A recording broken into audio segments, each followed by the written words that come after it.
ambavyo serikali imefanya kwa sababu katika nchi yoyote na ikizungumzia Tanzania linapokuja swala la kwamba kutengeneza utaratibu wa kisheria namna gani tunaweza tukayaendea mambo yetu, maana yake kwamba ziko hatua za kupitia na viko vyombo ambavyo vimekasimiwa mamlaka hayo na katiba yetu ya Jamhuri ya Muungano wa Tanzania.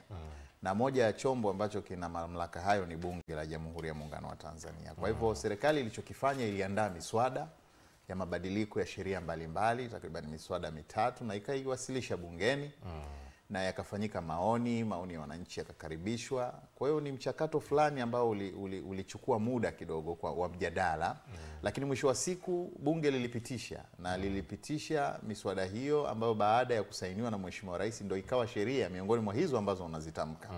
Kwa hivyo kuna mambo ambayo yamekuwa ni sehemu ya mjadala katika siasa za Tanzania kwamba ni kwa namna gani ambavyo kama mada yenyewe ya mjadala tunaweza tukaondoa malalamiko katika uchaguzi, kwa sababu hata kupelekwa kwa hii miswada bungeni msingi wake ilikuwa ni kujaribu kuondoa hayo yanayoitwa kwamba ni malalamiko. Na kwa nini yanakuwepo malalamiko? Kwa sababu kilele cha shughuli za kisiasa ni pale yanapofanyika matukio makubwa kama ya uchaguzi.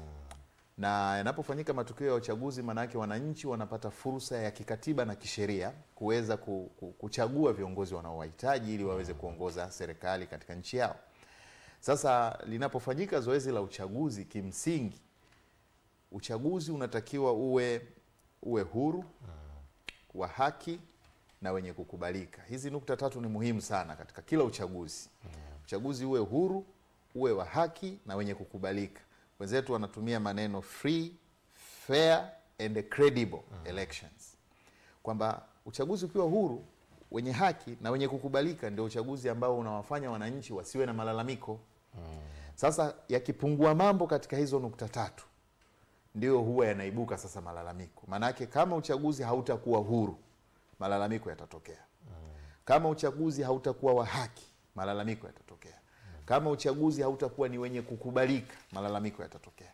Kwa hivyo ndio maana kulikuwa kuna hoja zimeibuliwa na zikawa ni sehemu ya malalamiko ya uchaguzi, kwa sababu zilikuwa zinagusa katika miongoni mwa hizi nukta 3. Inawezekana uhuru wa uchaguzi wenyewe ulikuwa una mapungufu.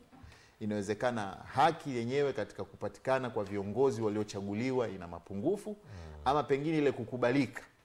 Kwa hivyo sasa ili kuondoa hali hiyo, ndio maana na kwa kuwa malalamiko yapo, serikali ikapeleka miswada bungeni ya mabadiliko ya hizo sheria mbalimbali ambazo ndio